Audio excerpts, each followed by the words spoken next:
J'ai aussi beaucoup apprécié de pouvoir rencontrer le frère qui va parler maintenant, Pierre Hamet, de Saint-Blaise, qui peut s'approcher gentiment, que beaucoup connaissent dans cette salle.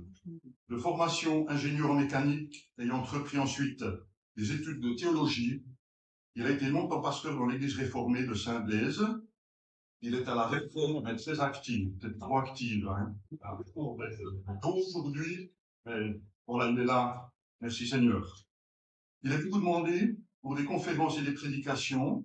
Il est doctorant en apologétique à la faculté Jean Calvin d'Aix-en-Provence sur cette fameuse résolution scandaleuse 1580 du Conseil de l'Europe de 2007. Voilà, le ton est donné pour cette conférence intitulée « La théorie de l'évolution et la politique ». La résolution 1580 du Conseil de l'Europe accuse les créationnistes de détruire les fondements de la démocratie et des droits de l'homme. Merci beaucoup Pierre pour ta préparation. Tu as la parole. Voilà, Jamil. Le comité m'a demandé d'évoquer aussi les scientifiques qui ont été mis de côté à cause de leur position en opposition à Darwin et puis naturellement aussi à ceux qui sont créationnistes. On pourrait discuter longtemps sur le mot créationniste. Certains disent oui, c'est d'office les jeunes terres 6 jours, oui, gloire à Dieu. Mais selon le dictionnaire, un créationniste, toute personne qui croit en un esprit ou en un Dieu créateur. Les choses sont très claires. Alors, je remonte loin dans les faits botaniques, parce que j'ai découvert un article sur le journal de la Migros il y a 45 ans. Et je fais état de Jean Servier, dont plus personne se reconnaît Jean Servier. Il faisait des études de biologie en Russie. Et en Russie, évidemment, la théorie qui dominait, c'était non seulement Darwin, mais aussi Lamarck. Pourquoi? Parce que Lamarck, c'était les caractères acquis qui peuvent se transmettre. Donc, on pensait former un homo communiste. Et un de ses amis, de Jean Servier, a ouvertement contesté cette théorie de l'évolution et de Lamarck en particulier, et il a été mis en prison. Un jour, il a réussi à s'échapper et on lui a tiré dessus. Et Jean Servier a été complètement dégoûté de la biologie. Il est parti dans le Maghreb. Par la suite, il est devenu ethnologue. Mais c'est pour vous montrer, alors, malheureusement, il a écrit L'homme et l'invisible, c'est-à-dire qu'il est entré dans le chamanisme, c'est triste des fois parce que ceux qui fuient, quelque part, tombent dans autre chose, mais c'est pour vous montrer quand même que ça remonte loin, cette opposition radicale à ceux qui contestent, non pas qu'ils soient croyants, mais qui contestent simplement la théorie de Darwin et en particulier de Lamarck. Maintenant, on vous parle de Pierre-Paul Grassé, académicien des sciences, un des plus grands biologistes du XXe siècle. Et lui, il a écrit quelque chose de renversant. Donc, il est encore évolutionniste, parce qu'il est décédé. Mais il est sûrement décédé comme évolutionniste, je n'en sais rien. Mais ça veut dire qu'il a écrit « Les doctrines explicatives de l'évolution biologique ne résistent pas à une critique objective, approfondie. L'usage et l'abus de postulats occultes d'extrapolation téméraire et souvent mal fondée ont créé une pseudo-science. Ce ne sont pas des créationnistes qui ont écrit cela. Ce sont des célébrités comme Pierre-Paul Grassé et Dobzhansky, un célèbre évolutionniste des États-Unis, décédé aussi, a écrit à propos des déclarations de Pierre-Paul Grassé, il a écrit « On peut ne pas être d'accord avec Grassé, mais l'on ne peut pas l'ignorer ». Et je trouve que cette déclaration est fondamentale. Je regrette beaucoup que certains, je dirais, évolutionnistes progressistes, comme on dit dans le monde évangélique, c'est-à-dire qui sont évolutionnistes et pensent que Dieu a mis sa main par-ci, par-là, j'y reviendrai en fin de conférence, mais je regrette qu'ils n'adoptent pas cette position de Dobzhansky. On dit, on n'est peut-être pas d'accord, mais on ne peut pas ignorer. Merci à vous tous d'être là. Vous ne pourrez plus jamais dire que vous avez ignoré.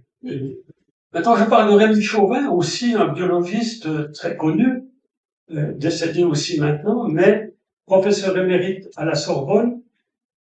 Et il a écrit donc, d'abord, vous voyez, le darwinisme ou la fin d'un mythe. Il faut quand même oser l'écrire comme biologiste et professeur à la Sorbonne. Ce qui me stupéfia le plus, ce fut la pratique d'un mode de raisonnement incroyable dont on ne se sert nulle part ailleurs dans les sciences et qui consiste à considérer les hypothèses comme des faits. C'est quelque chose on pourrait dialoguer longtemps sur de telles positions. Alors il dit aussi, quand on s'attaque à la secte des darwiniens, on se fait aussitôt traiter de créationniste.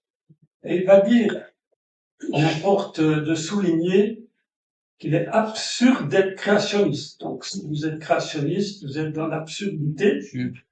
Et il va dire, parce que le créationnisme n'explique rien du tout, et le darwinisme non plus. Alors, on pourrait conclure et vous allez vous promener au bord du lac, puisque personne ne peut rien expliquer, n'est-ce pas? Ni les créationnistes, ni les darwinistes. L'idée antique qui subsiste peut-être encore dans certains cerveaux peu fonctionnels ou mal informés que Dieu a mis la main à chaque détail de la création et qu'il intervient sans cesse.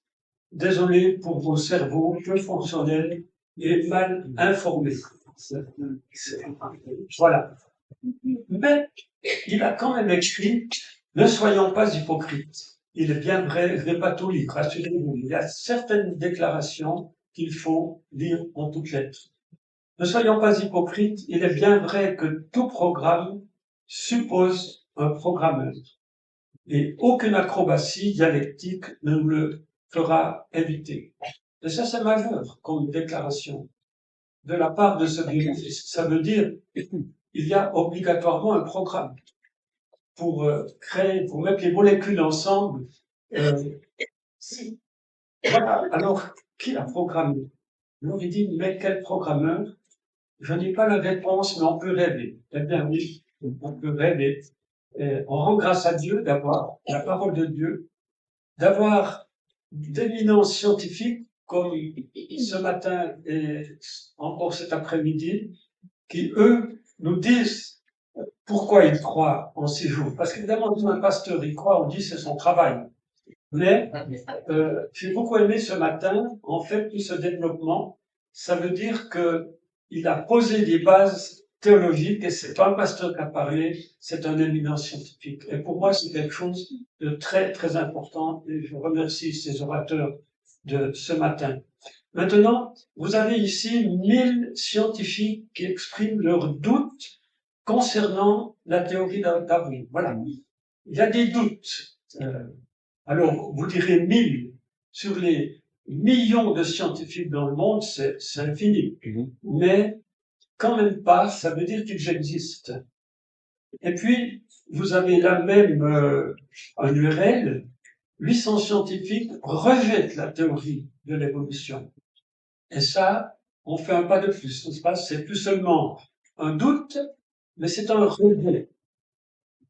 Et vous connaissez peut-être ce livre écrit en 2001 où 50 professeurs d'université disent pourquoi ils croient en 6 jours à partir de leur expérience scientifique, à partir de leur domaine scientifique. C'est quand même remarquable. Et évidemment, les libres penseurs, les nationalistes ont attaqué ce livre et attaqué ces scientifiques. Alors, ils les ont classés en plusieurs couleurs. Alors, je m'occupe d'abord du vert parce qu'ils reconnaissent que ce sont vraiment des grands scientifiques, ce qui n'est pas rien, n'est-ce pas? Maintenant, j'ai peut-être une question, mes amis vont peut-être m'aider à répondre. Je vous parlerai tout à l'heure d'un mathématicien décoré de la médaille Fields, qui est en fait le prix Nobel pour les mathématiciens. Et là, ils mettent Field.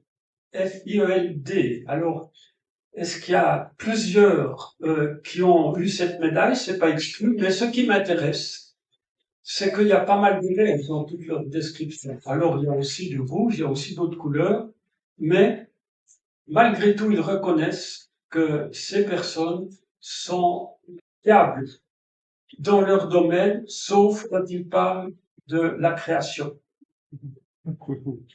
Alors, créationniste rejeté. Alors, la liste serait extrêmement longue. Et je vais commencer par quelqu'un qui m'est et nous est très cher, notre ami André Hegel, qui est ici présent. André Hegel a fait partie, dans le cadre de l'INRA, donc l'Institut national de recherche agronomique, diplômé et un doctorat de l'École polytechnique fédérale. Il a été exclu de l'INRA alors qu'il a fait partie de l'équipe qui ont séquencé pour la première fois une vache qui nous vient de l'Angleterre, là-bas, n'est-ce pas? Et malheureusement pas le vache fribourgeoise, ça, mais je n'ai pas parlé, je suis fribourgeois, mais il a été remercié quand ils ont découvert qu'il était créationniste. Et il a été candidat à l'École polytechnique fédérale de Zurich. Il était numéro 2. Et tout à coup, il n'a pas été auditionné. Il a su par la suite qu'ils avaient découvert dans le comité qu'il était créationniste. Mais Dieu l'a élevé à un niveau mondial et dans presque tous les pays, un grand spécialiste des bovins et des chamelles jusqu'en Arabie Saoudite. Donc, Dieu a des projets, même pour ceux qui sont rejetés par une grande partie de la communauté internationale. Maintenant, ici, il ne s'agit pas d'une machine à café, mais d'une machine qu'on appelle le canon à ADN, le canon à gènes, qui permet de modifier quelque chose d'une erreur génétique, parfois jusque dans le sein maternel. Or, qui a trouvé cette invention remarquable? C'est John Sanford, qui a été professeur à l'université Cornell à New York et qui a inventé le canon à gènes. On a eu le privilège de l'avoir dans les conférences de Mulhouse en 2019. Et je vous recommande ces conférences. D'ailleurs, le prochain congrès de Mulhouse aura lieu le 31 octobre et le 31 octobre et le 1er novembre. Et là, tenez-vous bien, le titre formidable, c'est Bible et sciences et préhistoire. Et on aura Roger Duby aussi sur l'origine des langues, mais aussi un spécialiste d'Angleterre qui travaille sur la datation des dinosaures qui ne sont pas fossilisés. On trouve du sang à l'intérieur. Alors, on attend 1000 personnes. Vous en ferez partie. Merci beaucoup. Les inscriptions ont déjà démarré. Or, voyez, il existe quand même par-ci par-là, si on cherche bien, une photo. Et puis, il y aura naturellement aussi les orateurs qui sont déjà ici. Et on trouve une photo de notre John Sanford, plus jeune, c'est dans les années 80. Mais si vous tapez dans les moteurs de recherche classiques, Google ou Safari, vous ne trouvez plus son nom chez Allemands. Ils ont rayé son nom. Ils mettent encore la machine à côté, mais vous ne trouvez plus le mot de John Sanford. Parce que John Sanford était athée militant, mais il n'était plus darwiniste. Et il a même écrit: un jour, j'aurai le courage de tuer la vache sacrée, les vaches sacrées. Qu'est-ce que ça veut dire? La vache sacrée, c'est Darwin. Mais la vache sacrée des vaches sacrées, c'est de revenir à la parole de Dieu et de dire non à toute pensée de l'évolution. Et voyez, si vous tapez, vous arrivez sur biolistique ici aussi. Alors, j'ai eu la curiosité de demander à ChatGPT qui était le créateur du canon AGN. Alors ils m'ont répondu, le canon AGN ou AGN a été inventé par John Sanford et Edward Wolff. Je l'ignorais, mais ils mettent John Sanford en tout cas au premier. Et puis, moi je leur ai dit merci pour votre honnêteté. Parce que dans certains moteurs de recherche, on ignore son nom. Et alors, ils m'ont répondu, et j'ai dit, je sais pourquoi on a écarté son nom, c'est parce qu'il est devenu chrétien. Alors ils me répondent, c'est fascinant. Il est vrai que John Sanford est devenu un fervent défenseur du créationnisme et de l'intelligence design. C'est juste remarquable. Et après, ils m'ont proposé d'aller plus loin dans le dialogue, que je puisse leur dire qui étaient d'autres scientifiques. Mais j'avais un embargo, j'étais dans mon lit, j'ai dit, je suis désolé, je reviens plus tard. Et ils m'ont répondu, alors, on est en pensée avec vous.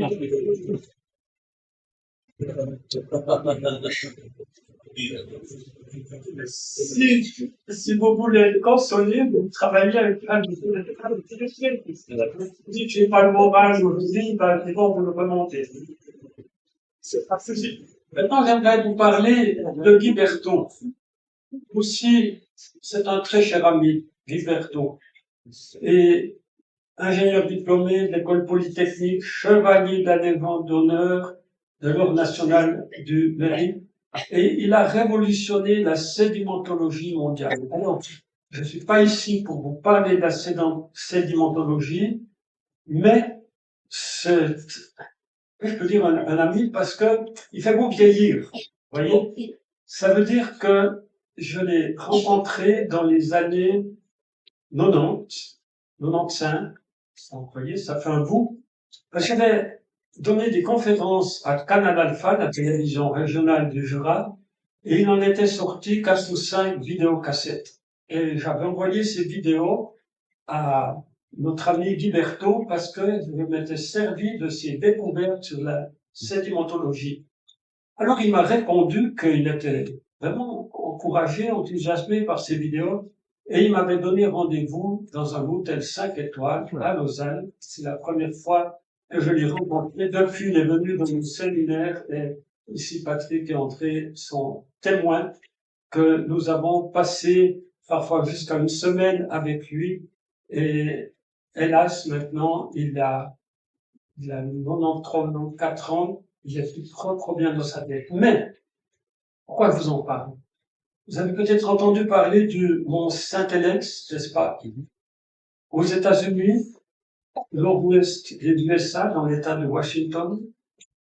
Et voilà une carte de géographie. Or, le 18 mai 1980, à 8h32, toute la montagne a explosé. D'ailleurs, venez au congrès de Mulhouse parce que André va nous passer un film sur ce mont Saint-Helens. Vous voyez, j'insiste, hein, mais ça vaut la peine. Or, voilà l'état actuel. Il a perdu 400 mètres en moins de 2 jours. Et ça veut dire que tous les matériaux, il y avait un glacier qui a fondu en quelques heures. Il y avait des forêts, des kilomètres carrés de forêt. Tout a été détruit, brûlé.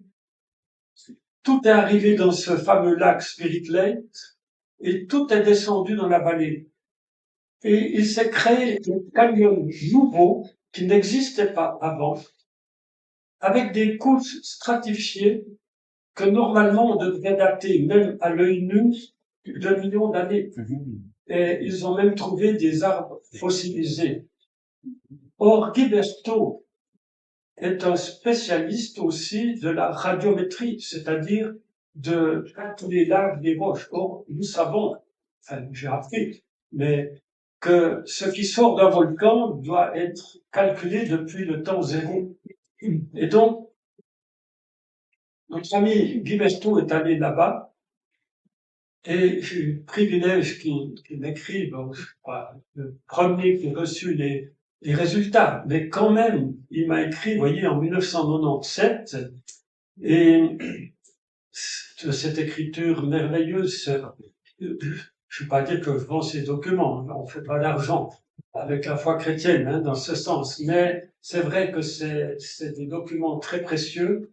Mais regardez, il a documenté le Feldspath en 340 000 ans, et le pyroxène, par exemple, en 2 800 000 ans. Ça montre vraiment que les datations des roches posent quand même d'énormes problèmes.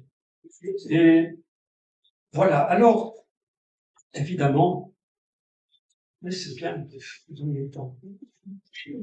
Évidemment que suite à de tels documents, de telles personnalités, tels que ces scientifiques qui ont signé ce livre en 6 jours, ou d'un Guiberton, ou d'autres, eh bien, les matérialistes réagissent. Alors, les matérialistes, c'est quand même pas ceux qui pensent qu'à leur porte-monnaie.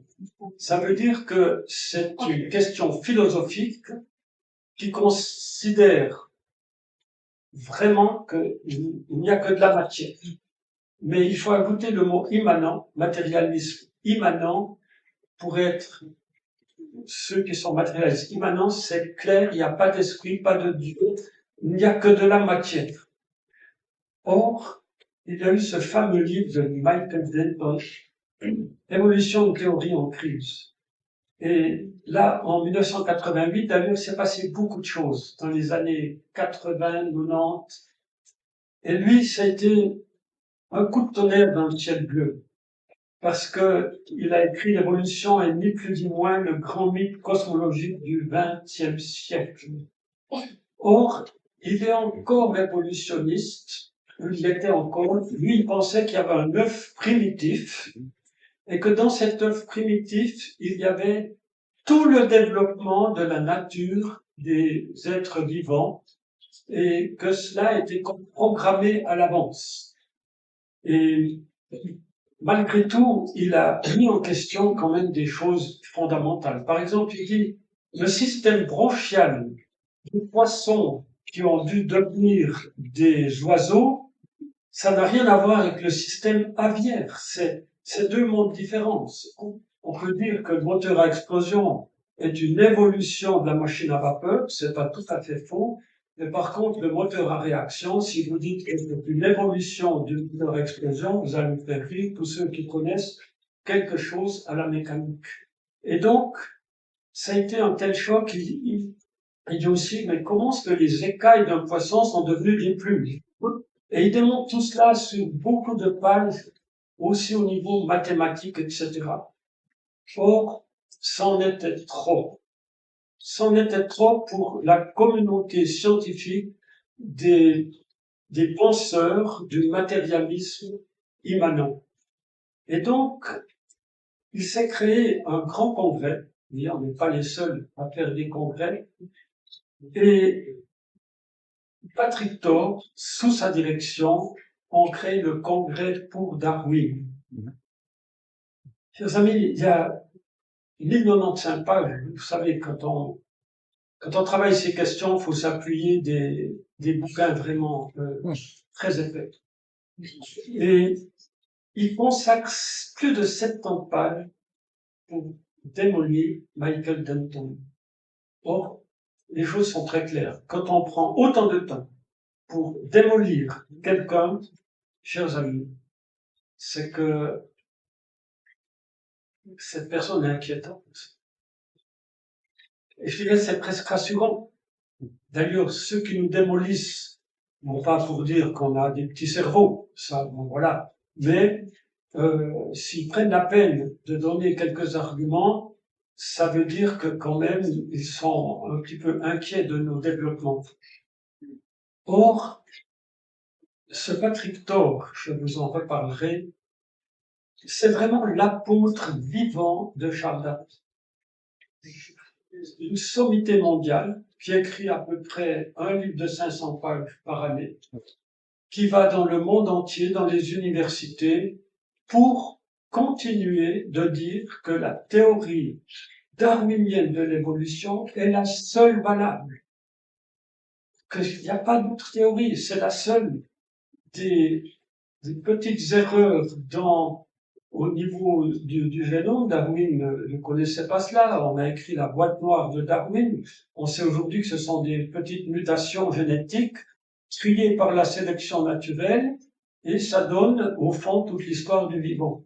Et c'est tout simplement, encore aujourd'hui, la théorie qui est développée par de moins en moins de personnes, mais en tout cas par Patrick Thor. Or, j'ai mis des années à savoir si cette déclaration de Darwin était vraie.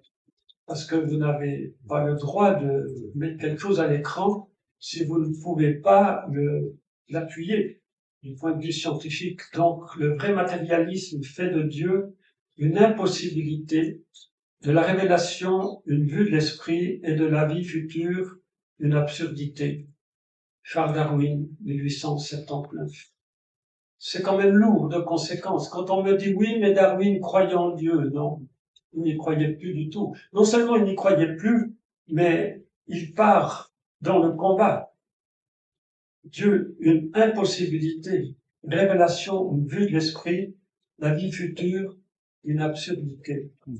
Et j'ai trouvé dans ce livre, d'ailleurs, je crois que c'est Patrick Thor en personne, je dirais pourquoi je le rencontrais, qui m'a fait découvrir le monde de Darwin, qui est justement sous la direction de Patrick Thor, qui est relativement récent, 2015, et c'est dans ce livre que Patrick Thor parle de l'athéité de Darwin. Pourquoi l'athéité? Parce qu'il dit l'athéisme, c'est être militant. Ça veut dire que vous avez envie de convertir les gens à l'athéisme. Mais Emma Darwin, parenthèse, Emma Wedgwood, de la vaisselle Wedgwood, je ne sais pas si je prononce juste, mais peu importe. Mais ça veut dire que, par respect pour elle, pour sa foi chrétienne, mais aussi pour la royauté et pour l'église anglicane, Darwin ne voulait pas de problème.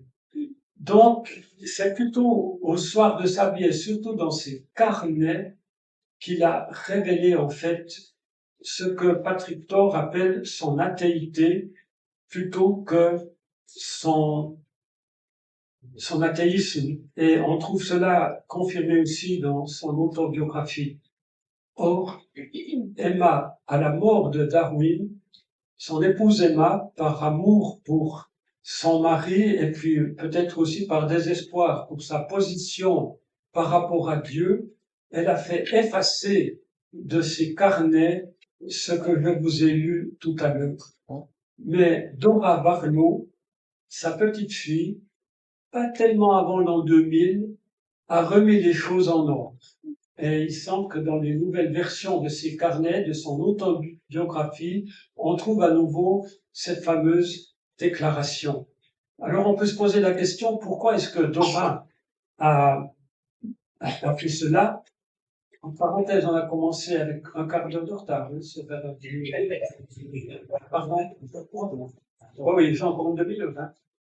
Magnifique. Alors, pour moi, pour vous, c'est pas. Mais voilà, donc, j'ai pensé que Dora,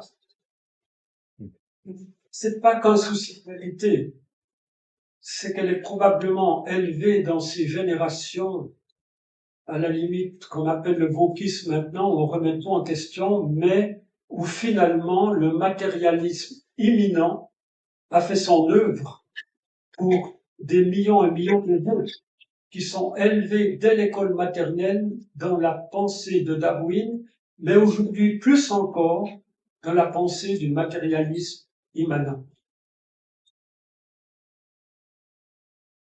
Alors, béni soit Dieu pour que la vérité arrive, mais c'est plus à moi qu'on doit dire je suis évolutionniste progressiste, mais ça n'empêche pas de croire en Dieu comme Darwin. Eh bien, je ne suis plus d'accord. Je dirais même, le darwinisme implique l'athéisme. C'est aussi simple que ça. Si vraiment vous êtes évolutionniste. Or, Pascal Charbonnat, dans son livre Histoire Philosophie matérialisme, 2013, vous voyez, ce sont des ouvrages relativement récents, a écrit la philosophie n'a pas encore effectué sa révolution darwinienne. Qu'est-ce que ça veut dire? Ça veut dire que, je vais en dire quelques mots, mais je donne des prémices, comme ça vous allez essayer de me suivre. Ça veut dire que la philosophie, on le dit, les philosophes, ils cherchent leur point de départ. Ils cherchent aussi à savoir, au fond, d'où ils viennent. Ils cherchent à savoir quel est le but, au fond, pourquoi y a-t-il quelque chose plutôt que rien. Ils cherchent à savoir aussi, est-ce que à la mort, on redevient que poussière, ou est-ce qu'il y a un au-delà? Les philosophes, bien sûr, il y a toute la morale qui va avec aussi, une éthique, mais là, il écrit, en fait, les philosophes n'ont pas encore fait leur révolution darwinienne. Qu'est-ce que ça veut dire? Le jour où ils seront dans la philosophie de l'immanent, il n'y aura plus de philosophie. C'est aussi simple. Et ils le disent, ils l'écrivent dans des gros livres. Il n'y aura plus besoin de réfléchir d'où on vient puisque nous ne sommes que de la matière. Je vous montrerai la suite aussi, ce que ça implique. Alors, Patrick Thor, j'y reviens dans ce grand volume aussi, qu'est-ce que le matérialisme? Il dit, le matérialisme est la nouveauté sans fin qui s'oppose à la superstition, à la théologie et à la métaphysique. Et c'est intéressant, quand on décode un peu le texte, c'est la nouveauté sans fin, parce qu'évidemment, pour lui et tant d'autres, comme nous ne sommes que des atomes, qu'il n'y a pas d'intelligence, pas d'esprit, il n'y a rien, pas de conscience, que des atomes qui pensent. Évidemment, puisque vous pensez, c'est que vos atomes pensent. Hein, ça, je suis en train de vous réduire à rien, de loin pas. Vous avez des atomes très pensants dans toutes sortes de domaines. Et vous avez des atomes de conscience. Ça, c'est extraordinaire. Mais, opposition à la superstition, la théologie, la métaphysique. Posant, et il écrit ceci, posant la matière comme existence première et source de toutes les catégories de phénomènes, il est par nécessité monisme. On entend par le monisme, c'est-à-dire que tout n'est qu'un. Il n'y a que des atomes qui prennent la forme d'un pommier, la forme d'une chatte. Parenthèse, les chattes font toujours des petits chats, hein, depuis que l'homme mesure. Il n'y a pas une moindre révolution possible. On peut créer des particularités au niveau des chats, des chiens, des vaches aussi. Mais on ne change pas les choses. Il n'y a pas de macro-évolution. La micro-évolution, comme ça a été développé, est une réalité incontestable. Micro-évolution. On dit que les hommes, en Suisse, au Moyen Âge, étaient plus petits. C'est une réalité. C'est ce qu'on appelle la micro-évolution. Et puis, avec le climat qui change un peu, il y a des oiseaux qui arrivent chez nous qui n'étaient pas chez nous avant. Donc, on peut parler d'une microévolution, mais pas de macroévolution. Alors, en parlant du matérialisme, je reviens un peu en arrière. Il faut remonter, parce que Patrick Thor le fait, un philosophe grec. Et est-ce que c'est Leucippe ou Démocrite qui vivent dans les mêmes années qui ont inventé le mot atome? C'est un des deux, en tout cas. On dit généralement c'est Démocrite. Or, eux disaient ceci. La matière tombe éternellement. Les atomes tombent depuis toute l'éternité. Mais pour les mettre ensemble, pour faire des molécules et finalement créer des arbres, des animaux et les humains, il faut une force divine. Ça, c'était leur pensée. Par contre, Épicure, lui, il dit oui, les atomes tombent éternellement, mais de différentes grandeurs, sont continuellement mouvants, une cause extérieure n'est pas nécessaire. Voilà une des naissances, faut jamais dire la naissance de la philosophie du matérialisme immanent, mais c'est une des sources principales dont s'inspire Patrick Thor. Ça veut dire que inutile de chercher la vie ailleurs. C'est inutile de se dire d'où vient la vie, parce que les atomes contiennent la vie. C'est cela le matérialisme immanent. Il n'y a pas besoin d'une cause extérieure. et cela est repris par Patrick Thor. Il reprend la citation que je viens de donner. Une cause extérieure n'est pas nécessaire. Le matérialisme d'Épicure est un système philosophique qui attribue à la matière une vie primitive. Point. Donc, ça serait inutile que je partage ces choses avec vous si c'était une sorte d'épiphénomène mondial. Pas du tout. Nos enfants sont élevés maintenant de plus en plus dans cette pensée du matérialisme immanent. Vraiment, cette célèbre citation de Richard Dawkins, nous choisissons le camp de la science malgré l'absurdité de certaines de ses constructions. Vous vous souvenez, j'ai parlé de Pierre-Paul Grasset, de Rémi Chauvin, qui parlait déjà d'absurdité. Et lui, il dit, ben oui, c'est vrai, il y a des absurdités. Et quand il parle d'absurdité, il ne parle pas de la découverte de l'électricité. Il parle évidemment des origines, des théories ou de la théorie de Darwin. Nous avons un engagement pour le matérialisme. Ce matérialisme est absolu, car nous ne pouvons autoriser un pas divin dans la porte. Tout est dit. Et je vais vous montrer, il faut prendre bien des exemples, mais j'ai parlé de notre ami André Gunn. Il suffit que vous soyez engagé dans une église catholique protestante et le plus dans une église évangélique, pour qu'on mette en doute vos recherches. Parce que si vous avez découvert cela, c'est finalement parce que vous avez posé la foi au début de vos recherches, et surtout dans l'interprétation de vos recherches. Donc, j'aimerais vous dire un mot. Là, j'entre progressivement dans ce qui fait l'objet de ma thèse sur la résolution 1580. Il y a 10 ans que je transpire sur cette thèse qui est compliquée, mais je n'ai pas fait ça. Vous en avez la preuve cet après-midi. Mais ça veut dire c'est quand même quelque chose de complexe. Or, j'ai découvert il y a déjà beaucoup d'années, Anne d'Ambricourt, sans me rendre compte que c'est une pièce importante dans le cadre de cette thèse, paléoanthropologue chargé de recherche au CNRS, attaché au laboratoire de préhistoire du Muséum national de Paris. Elle a fait une découverte scientifique de la contraction crânio-faciale. Alors, je vous en dis pas plus, c'est assez complexe. C'est en fait l'os qui est relié au crâne et qui permet, qui est une partie de la mâchoire. Or, elle a trouvé une triangulation absolument unique pour les hominidés. Elle est évolutionniste. Elle a étudié des crânes en guillemets datés de millions d'années, de centaines de milliers d'années, puis elle trouve le même phénomène. Donc, c'est devenu une théorie. Une nouvelle théorie de l'évolution humaine en rupture avec le hasard. On a parlé de Jacques Monod, Pierre Simonet tout à l'heure, qui a écrit ce fameux livre, Le hasard et la nécessité. C'est aussi depuis ce jour-là que je me suis posé beaucoup de questions. Parce que dire que l'homme est seul dans l'univers, il ne sait pas d'où il vient, il ne sait pas où il va, ça pose quand même des questions.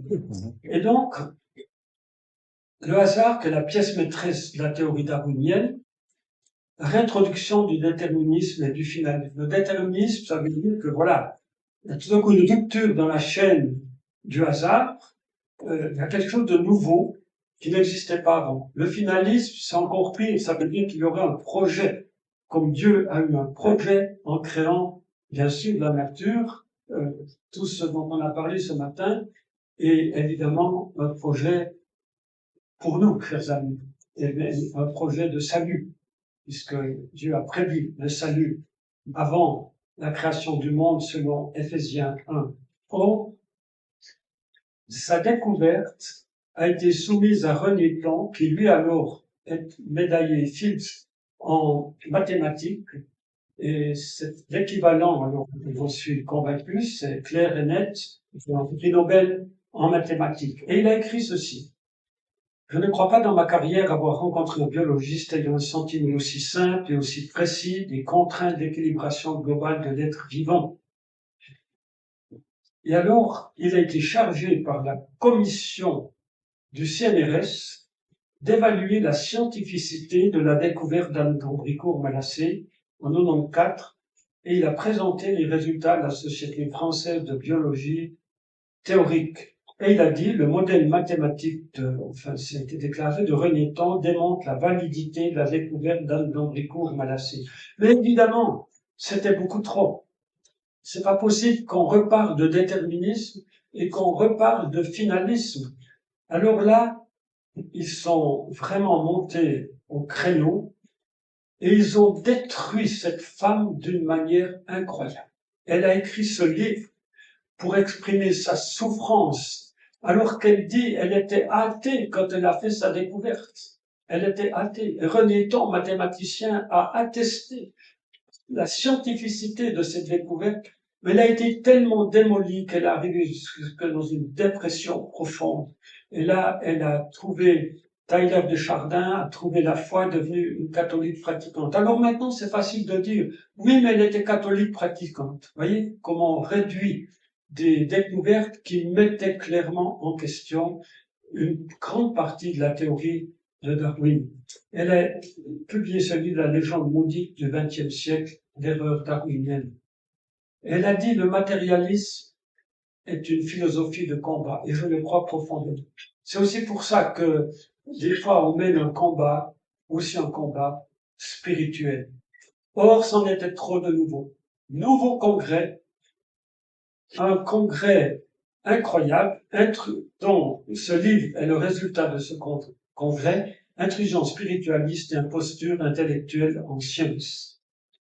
Or, ce qui m'intéresse, c'est que 4 scientifiques sont montés au créneau pour démolir totalement, non seulement Pierre-Paul Grasset, Rémi Chauvin, Guy Berthaud et évidemment Anne d'Ambricourt. Tout un livre pour démolir en particulier Anne d'Ambricourt. Et là maintenant, j'entre, qu'est-ce qui se passe au niveau politique suite à toute cette philosophie et cette théorie de Darwin. Pascal Charbonnat, dont je vous ai parlé, a écrit La philosophie de Lénine, est subordonnée à son combat politique. Ce n'est pas un philosophe de régime ni de parti comme l'orthodoxie en a tant produit, un militant et un dirigeant qui ne sépare pas le concept philosophique de son action politique. C'est pour ça qu'aujourd'hui, les choses doivent entrer et sont entrées en politique le 4 octobre 2007 sur cette fameuse résolution du Conseil de l'Europe, sur laquelle je travaille depuis 10 ans et il m'a fallu, je pense, à peu près 2000 heures pour démêler tout ce qui s'est passé au Conseil de l'Europe pendant une année, non seulement lié à cette résolution, mais à d'autres résolutions proches de cette résolution. Et il y a eu le dépôt d'une proposition de recommandation en juin 2006 par un Andy McIntosh. Mais c'est pas le même. Ce n'est pas le même, gloire à Dieu. Et d'ailleurs, il est décédé, mon frère est bien vivant. Or, ça a été un grand boom au Conseil de l'Europe. Parce qu'il y a eu tout de suite des oppositions qui venaient en particulier des pays de l'Est en disant, s'il vous plaît, on en a assez de la théorie de l'évolution qui est imposée. On n'en veut plus de l'imposition. Des catholiques aussi, mais c'est surtout beaucoup, j'ai tous ces détails de socialistes qui ont poussé à la roue. Or, il y a eu des malhonnêtetés. Parce que Andy McIntosh devait défendre son projet dans une séance spéciale à Saint-Marin en novembre 2006. Et j'ai des documents top secrets que j'ai pu trouver qui sont signés par un ancien président, vice-président du Conseil de l'Europe, comme quoi ces documents sont authentiques. C'est-à-dire qu'ils ont continué de dire que Andy McIntosh avait défendu son projet et il n'a jamais pu le faire. Voyez aussi comment les choses peuvent fonctionner au niveau même européen. Peut-être certains seront pas tout à fait étonnés. Or, il y a eu comme un procès de la part des 11 personnes qui avaient signé cette proposition de recommandation. Ils sont montés au créneau et ils ont fait un procès interne qu'on appelle le dépôt d'une saisine. Et donc, ça a fait beaucoup de bruit et ils voulaient traiter cela au printemps 2007, mais dans la grande séance de 2007, en janvier, ils sont montés au créneau et là, ils ont chargé Guy Lenguide de faire un rapport. un rapport de 24 pages qui est tellement détaillé qu'il est impossible qu'il ait fait ça en 3 ou 4 mois. Il avait dit qu'il ne connaissait rien au problème de la science et de la foi, et qu'il a acheté des livres. Mais, chers amis, il y a 60 ans que je lis des livres. Il faut plus que 3-4 mois pour être rodé dans le problème science et foi. Or, à la grande séance du mois de juin 2007, ils ont refusé ce rapport. Alors lui est monté au créneau, il a convoqué une conférence de presse, mais ça a été incroyable. J'ai dû la copier mot à mot à partir d'une vidéo. Il est monté au créneau contre les créationnistes du Conseil de l'Europe. Il est monté au créneau contre tous ceux qui s'opposaient et puis surtout contre les créationnistes. Et il a eu, alors lui quittait le Conseil de l'Europe, il a eu gain de cause. Ils ont nommé Anne Brasseur, la présidente de l'époque du Conseil de l'Europe, pour, je dirais, toiletter un petit peu le rapport qui est devenu le rapport Brasseur. Et voilà cette fameuse résolution. Alors, je vous en dis quelques mots, j'ai encore quelques minutes, ça va bien. Quelques points. Et là, je les dis parce que c'est invraisemblable. Pierre Simonin est peut-être le premier qui a lu en détail récemment les 24 pages. Non. Et les 24 pages, face là, c'est 2 pages à 4, la résolution. Mais il y a la préparation pour les parlementaires. Et Pierre Simonin m'a dit, ils étaient outrés de la teneur de ces lignes, qui d'ailleurs ne tiennent pas la route, il y a des malhonnêtetés, il y a des choses, mais une virulence contre les créationnistes. Et attention, dans la résolution 1580, est créationniste toute personne qui croit en un créateur ou une divinité créatrice. Ceux qui croient sont des créationnistes pour eux. Ça simplifie mon travail dans un sens. L'objectif de la présente résolution n'est pas de mettre en doute ou de combattre une croyance. Évidemment, si on n'est pas en Dieu, c'est votre problème, mais surtout ne vous mêlez pas de science. Le but est de mettre en garde contre certaines tendances à vouloir faire passer une croyance comme science. Il faut séparer la croyance de la science, ça on a l'habitude depuis longtemps. Il faut séparer les choses. Eh bien non, les grandes découvertes scientifiques ont été faites par des hommes et des femmes de Dieu. Le créationnisme, si l'on y prend garde, peut être une menace pour les droits de l'homme. Vous imaginez? Vous êtes une menace pour les droits de l'homme, chers amis, qui sont au cœur des préoccupations du Conseil de l'Europe. Le créationnisme ne peut prétendre être une discipline scientifique. Nous sommes en présence d'une montée en puissance de modes de pensée qui remettent en question les connaissances établies sur la nature, l'évolution, nos origines, notre place dans l'univers. Vous voyez, c'est inimaginable. Ça veut dire que eux, ils ont compris la nature des choses, l'évolution, nos origines et notre place dans l'univers. Donc, quand ils parlent de la place dans l'univers, il ne s'agit pas des étoiles dont on a merveilleusement parlé ce matin. Il s'agit des êtres humains, de notre place dans l'univers. Eux, ils ont compris. Et plus loin, la science a permis une amélioration considérable des conditions de vie et de travail, est un facteur non négligeable de développement économique, technologique et social. La théorie de l'évolution n'a rien d'une révélation, elle s'est construite à partir des faits. Ça, c'est un mensonge. C'est un mensonge très clair. Il n'y a pas de fait clairement établi, puisque Pierre Simonin nous l'a montré. Il s'agit de sciences historiques. Et on essaie de reconstituer des choses, d'ailleurs, on n'y arrive pas vraiment. Mais vous voyez, ce qui est incroyable, c'est que la science, et à ce moment-là, c'est valable. Mais surtout, il laisse entendre, puisqu'il lutte contre les créationnistes, qu'au fond, nous allons arrêter l'amélioration des conditions humaines. Le progrès de la recherche médicale 11, visant à lutter efficacement, voilà. Alors on parle du sida. Ensuite, si on nie tout principe d'évolution, c'est qu'on peut plus travailler sur des vaccins, par exemple, du sida. Et les créationnistes vont s'y opposer. C'est pas vrai. Ensuite, on ne peut pas avoir pleinement conscience des risques qu'implique le recul significatif de la biodiversité, le changement climatique, si l'on ne comprend pas les mécanismes de l'évolution. Mes chers amis, vous voyez, tout est dit. On laisse entendre que les créationnistes, en fait, sont opposés à la recherche médicale. Dans les documents de 24 pages, ils le disent en toutes lettres. Que c'est extrêmement grave parce que toute la recherche médicale va s'arrêter. Et vous prononcez le mot sida, biodiversité, changement climatique, et du coup, alors, les créationnistes sont vraiment des êtres extrêmement dangereux. Le combat mené contre la théorie de l'évolution et ses défenseurs émanent le plus souvent d'extrémistes religieux, évidemment, proches de mouvements politiques d'extrême droite.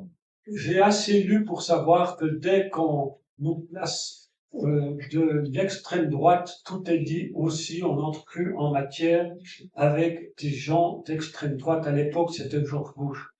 Les mouvements créationnistes possèdent un réel pouvoir politique et ils pensent même remplacer certains, la démocratie par la théocratie. Mais le plus grave arrive au point 18. Si nous n'y prenons garde, les valeurs qui sont l'essence même du Conseil de l'Europe risquent d'être directement menacées par les intégristes du créationnisme. Il est du rôle des parlementaires du Conseil de l'Europe de réagir avant qu'il ne soit trop tard.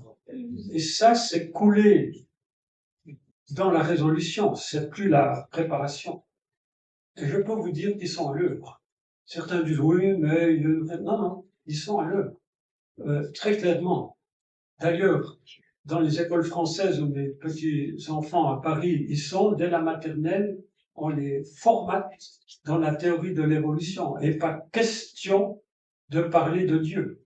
Pas question. Et surtout de la part, parce que, en fait, cette résolution, elle interdit à tous les enseignants de l'espace européen, c'est-à-dire de l'Union européenne, de parler d'un créateur. C'est aussi clair que cela. Et nous avons des exemples de ceux qui ont été mis à pied parce qu'ils ont juste parlé du créateur possible. Or, ils ont fait une enquête dans tous les pays de l'Europe parce que l'Union européenne comprend tous les pays, y compris le Suisse, y compris la Russie, etc. Alors, je ne crois pas un instant qu'ils aient pu faire toute cette enquête européenne à partir de janvier 2007. Pas possible. Tout cela s'est tramé avant. Et donc, ils ont trouvé en Suisse, à l'époque, il y avait Daniel Maté, que notre ami André Eben et Patrick connaissent très bien, je l'ai rencontré aussi, il est décédé, mais ils ont vu qu'il y avait ce terrible créationniste en Suisse romande. Et puis, en Pologne, ils ont trouvé ce monsieur Giertych, la peine à prononcer son nom, qui a écrit un livre récent, en 2022. Or, j'ai découvert que ce livre retrace une fameuse conférence, alors cette fois à Bruxelles, à l'Union européenne, avec Guy Berthaud, et que ce livre retrace les grandes lignes de cette conférence. Et je peux vous dire qu'à partir de là, le feu était dans la maison européenne. Le feu était là. Ça veut dire qu'il y avait des créationnistes qui pouvaient même faire une conférence avec un Guy Berthaud décoré de la Légion d'honneur. C'en était beaucoup trop. Vous voyez, on trouve cela au début des pages avec ce monsieur Joachim Singer, qui est assez connu aussi dans ce monde-là. Je reviens à ces 4 scientifiques. Pourquoi? C'est eux qui ont démoli, je vous l'ai montré, Anne d'Ambricourt, Pierre-Paul Grasset, Rémi Chauvin et Guy Berthaud. Or, ils sont cités dans le document préparatoire, ce sont clairement eux. J'ai mis ici scientifiques consultés. Pour moi, en fait, j'en ai des preuves académiques, ils sont à la base de cette résolution. C'est une évidence. Et donc, ils sont à la base du matérialisme immanent à la base de cette résolution. Et ma thèse porte sur la démonstration que cette résolution est fondée sur le matérialisme immanent. Comprenez pourquoi je transpire depuis 10 ans. Mais je travaille avec Yannick Imbert de la faculté Jean Calvin d'Aix-en-Provence Et lui est convaincu de cela. Donc, si votre prof est convaincu, c'est déjà un but du chemin. Maintenant, les conséquences, je vais vous en parler jusqu'à demain. Dans le canton de Vaud, le Grand Conseil, peu après la Révolution, a fait vérifier dans les écoles chrétiennes ce qu'on enseignait. Ils ne sont pas allés à Sibérie. Ils n'ont pas osé. Ils sont allés à Oran et ils sont allés à Lille. Et ils ont été déçus parce qu'ils ont vu qu'on enseignait la théorie classique de l'évolution, mais aussi le créationnisme. Alors, ils ont commencé, mais pour le moment ça n'a pas abouti, à créer une loi qui serait une loi, en fait, pour interdire aux écoles chrétiennes de parler du créationnisme. C'est le cas de plus en plus qui arrive en France. Maintenant, je reviens à une analyse de l'histoire du matérialisme qui part de John Toland, qui a écrit ceci, vous voyez, c'est le siècle des Lumières. Toland veut fonder une nouvelle religion parce que, dans ma démonstration, et j'ai bientôt fini, il y a la philosophie, et la philosophie a eu besoin de la science. C'est pourquoi Karl Marx et d'autres ont écrit on avait besoin d'un enracinement scientifique pour nos philosophies. Et après, il faut le politique.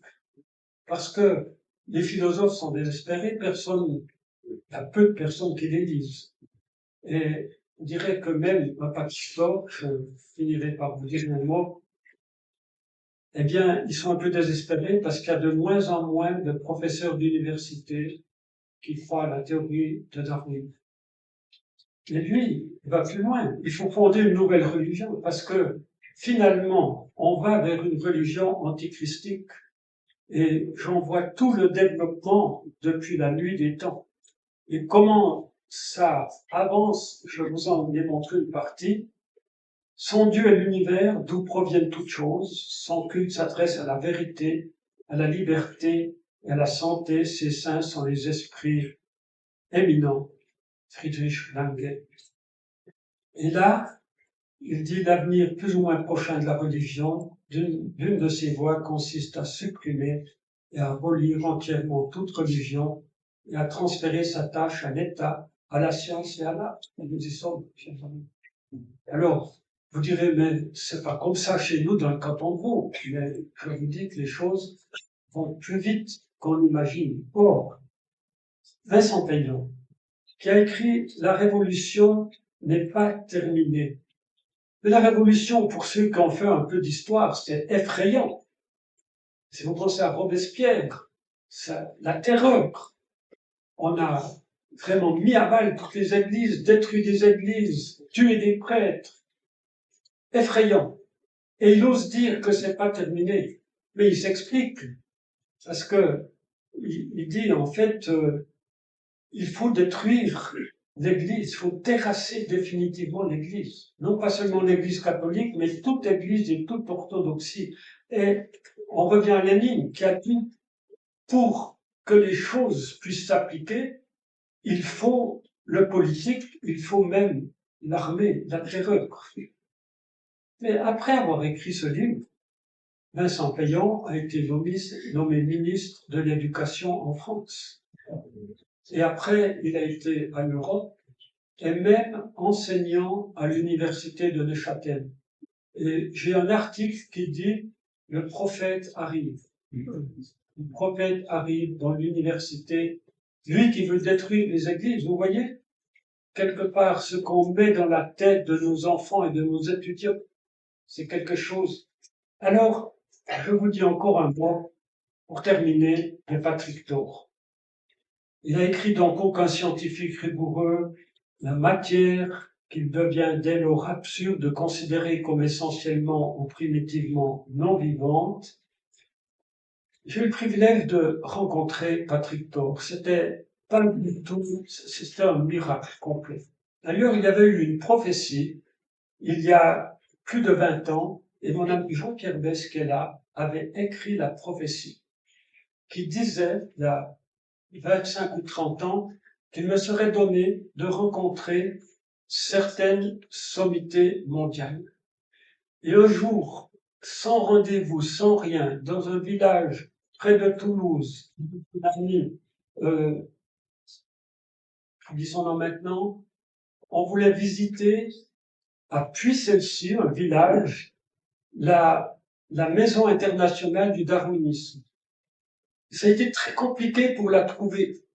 Il y avait une maison au pied de ce village surélevé, un organisme là du tourisme, et on a dit, mais où se trouve cette maison? Ils nous ont dit, on la connaît pas. C'est inimaginable. Et finalement, on va sonner à cette porte, et c'est Patrick Flore qui nous répond. Et, chers amis, Dieu nous avait dit, avec mon ami, ne discutez pas avec lui, vous allez l'écouter. Et moi, j'ai eu un long entretien avec lui, où il m'a parlé de sa santé. Il m'a dit un peu son désespoir que trop de professeurs d'université ne croyaient plus à la théorie de Darwin. J'ai eu un contact magnifique et ça a changé quelque chose dans ma vie. Je ne suis pas devenu évolutionniste, mais c'est une créature que le Seigneur aime. Jésus est mort pour lui. Jésus est mort pour lui. Et nous n'avons pas à les considérer comme des ennemis. Nous avons à les considérer comme des créatures faites à l'image de Dieu. Et si on priait davantage pour ces personnes, vous imaginez une conférence de Patrick Thor, où il faudrait louer le stade. Et donc, bien sûr, nous ne sommes pas d'accord avec eux. Bien sûr que eux, au travers de résolutions comme je viens d'en parler, cherchent quelque part à nous détruire, à nous éliminer. Dans les pays de l'Est à l'époque, c'était beaucoup plus grave que cela. Mais nous avons à aimer ces personnes, à être remplis de l'Esprit Saint, à être des lettres écrites, comme dit l'apôtre Paul dans la 2e aux Corinthiens, portant la bonne odeur de Jésus. Et j'ai eu vraiment un contact quand même assez bouleversant avec lui. Et pourtant, je ne partage pas toutes ces idées de loin pas. La gloire de Dieu, Proverbe 25:2, c'est de cacher les choses. La gloire des rois, c'est de scruter les choses. Merci à tous ces scientifiques qui scrutent les choses.